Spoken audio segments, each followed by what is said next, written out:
Israel is really fighting a war on two fronts. The first is a military campaign being waged in the occupied territories against the Palestinian people. And the second is a PR campaign being waged here in the US through the American media to ensure continued support for Israel's occupation.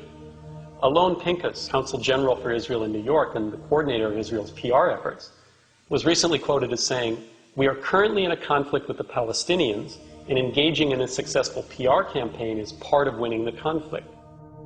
So you could say that in addition to the military occupation of the West Bank and Gaza, Israel is also involved in an attempt to ideologically occupy the American media.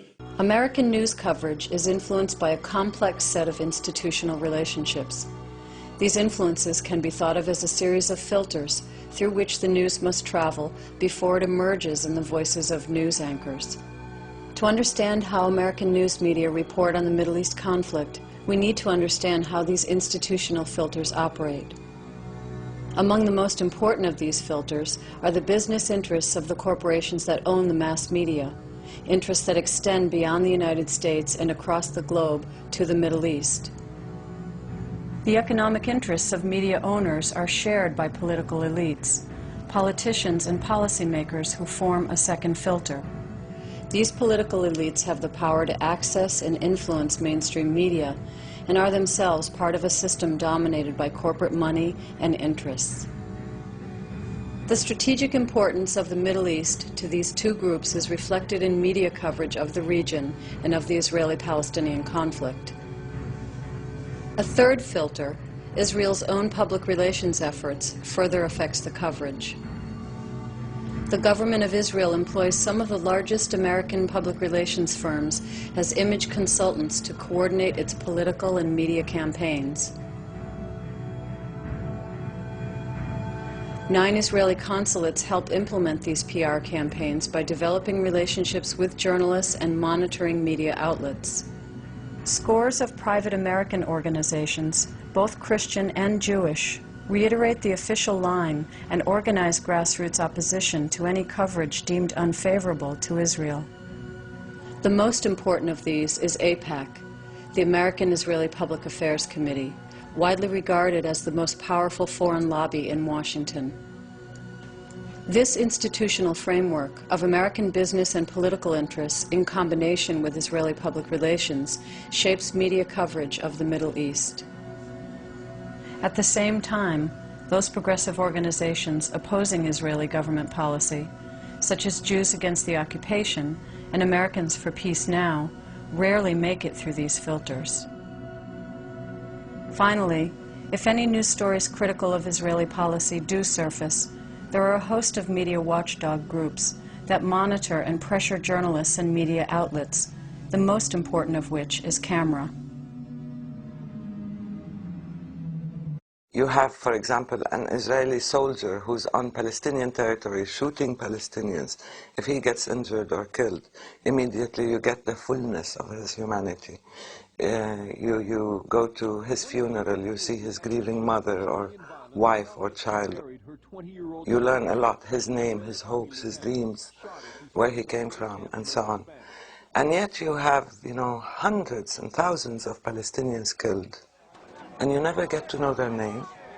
You never get to see a funeral. You're not exposed to the grief of the family. You don't know that these children, probably many of them were shot in their own homes, in their own backyards, or on the way to school. It doesn't matter. They become part of the abstraction. 400 Palestinians killed, that's it. It's a number.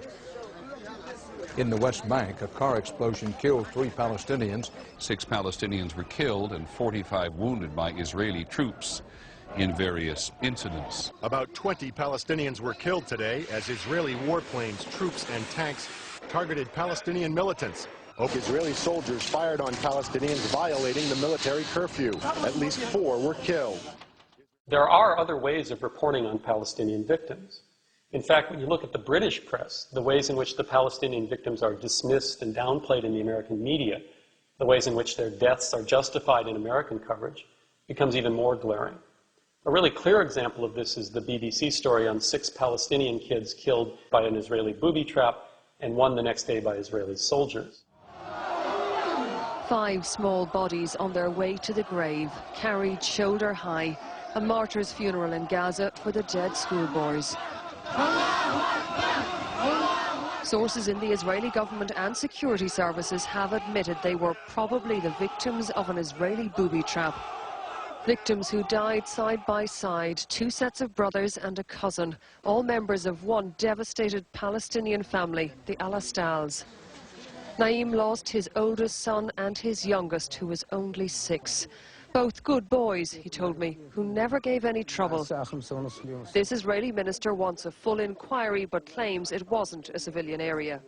Civilians are not there. That's exactly what was stated. I stood there yesterday. This is an area where children pass to go to school. This is an area where people cultivate. I have stood there and I have seen it. Now, is it appropriate that a roadside bomb should be planted in this place? That's exactly what will be investigated. That's exactly what will be investigated. Even as he spoke, Palestinians say another child was killed in Gaza. They claim Israeli forces fired on these stone throwers, killing a 15-year-old called Wael. The army denies it.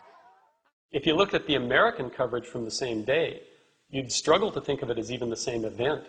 The report practically blames the victims for their own deaths. In Gaza, a Palestinian teenager was killed in a clash with Israeli troops following the funerals of 5 boys.